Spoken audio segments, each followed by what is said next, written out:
Hello! Welcome back to Coffee with Minnie. My name is Minnie. For those of you who are new to the channel, I went to MIT Sloan for my MBA and graduated in 2024. And in today's video, we're going to answer the question that everyone asks before they go to their MBA, a question that will really help you assess whether that is a worthy investment. I do want to give a shout out to MIT Sloan for making the top 1 ranked MBA program in the world by the Financial Times. Woo! I am generally not obsessed about rankings and don't really look at them year by year because I do think everyone's needs are different and generic rankings can never give you the answers to specific questions targeted at your personal needs. However, one thing that caught my eye in this ranking is that the weighted salary for MIT Sloan is $245,991. And this is defined by the FT as the average alumni salary after 3 years of completion, US dollar PPP equivalent, and adjusted for variations among sectors. It is very much common knowledge that the post-MBA salaries tend to be a lot higher than your pre-MBA earnings, which makes it very lucrative for people to put up the hefty upfront investments to pursue this opportunity. So in this video, let's really break it down and see if the math adds up. First, let's look at the costs. The average annual tuition for the M7 programs is $86,617 based on the latest disclosure. You're already going to have to spend $117K for tuitions alone for a full-time 2-year MBA program. And if you include calculations on food, housing, transportations, personal expenses, traveling, and all the other great stuff, it is easily a $260,000 investment across the 2 years. Here is how MIT Sloan breaks it down for prospective students to understand the investment. Do keep in mind that this is the total number before you adjust for any fellowships, scholarships that you receive, or for MIT Sloan, teaching assistantships is paid, as well as internships that you will do during the semester. Even with all of those, unless you're extremely talented, that you get a full ride to do an MBA in the M7 program, you could probably realistically get it down to $150K to $200K for the 2 years.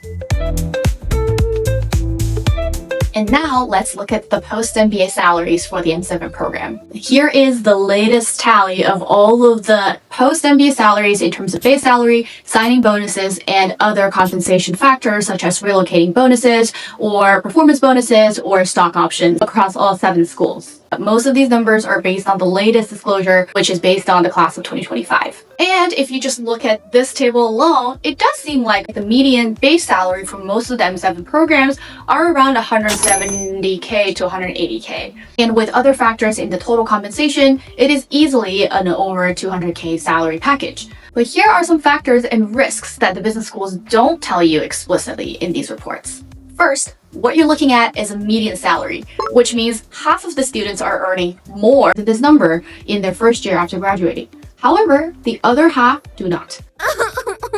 And a lot of schools actually disclose the minimum salary for the class by different geographic regions. Make sure you look at those as well, just so you have the full picture. And 2, not everyone gets a job right after graduation. Even if you just spend 2 to 3 months after graduation to look for a job in your search, that is about a quarter of the year's salary already forfeited.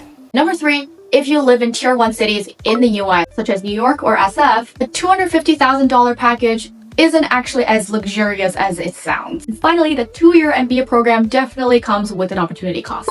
If your pre-MBA salary is around $150,000, you are already losing $300,000 off the bat. If you just look at your 5-year net income, year 1 as the first year you start your MBA and build out 2 scenarios for MBA track and non-MBA track, you're quickly going to realize that it's very difficult to win at the end of year 5, just in terms of your net gain or net loss. And of course, this depends on how far into the weeds you want to get when you build out your model. For the purpose of this video, I just looked at some numbers without considering student loans, big life changes, say you want to buy a house during your MBA or in the next 2 years, or you have a massive career pivot opportunity that is going to reset your financial status. The specific scenario that I looked at also included some scholarships and teaching assistantship, which is very common at MIT Sloan, as well as the summer internship pay. I made some assumptions about your total package of compensation, and this will vary depending on the person and their specific circumstance. And now you'll ask, then why do people do it then? What's the point if it doesn't help you make more money?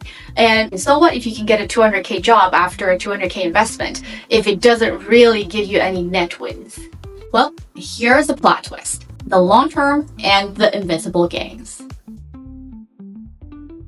In terms of long term, let's just continue this model and assume that your cost or your personal spending every year is going to increase 20% every 3 years, and your salary is going to increase 20% every 3 to 4 years. Crazy assumptions. It really depends on what you're doing, your career move. Let's just see, based on this very simple scenario in a very stable situation.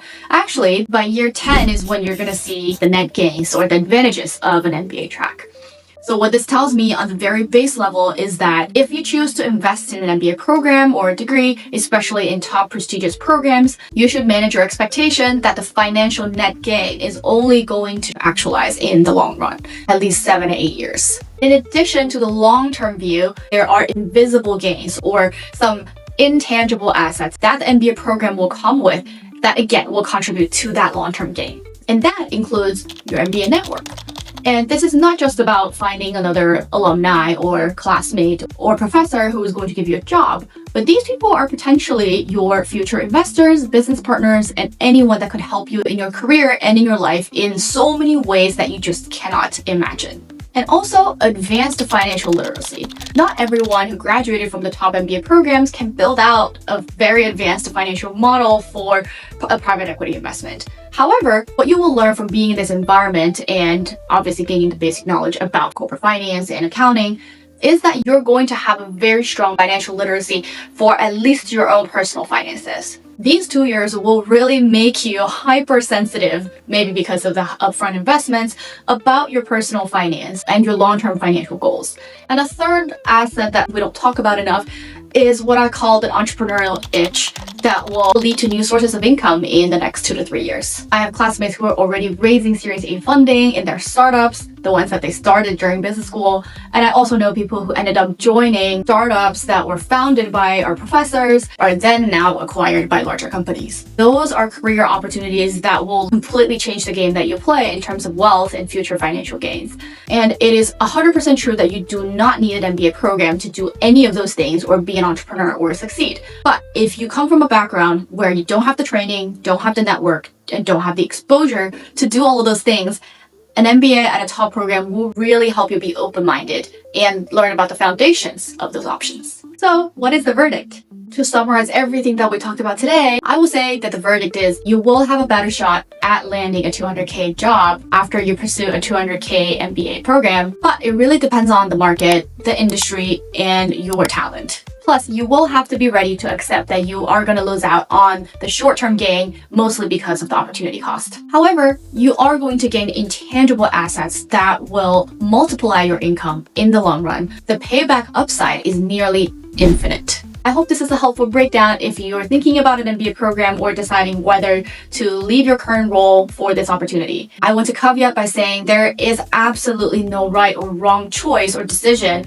when it comes to pursuing an MBA. It is extremely personal and you have to be very, very intentional about what you want to get out of it, about your own personal circumstance, whether it is your finances or your future career goals and life goals. So consider many of those things, and I believe that everyone deserves to have a career and a life that brings them fulfillment, and this absolutely can be achieved with or without your MBA. As always, please let me know if you have any questions, leave a comment below, subscribe, and I'll see you next time.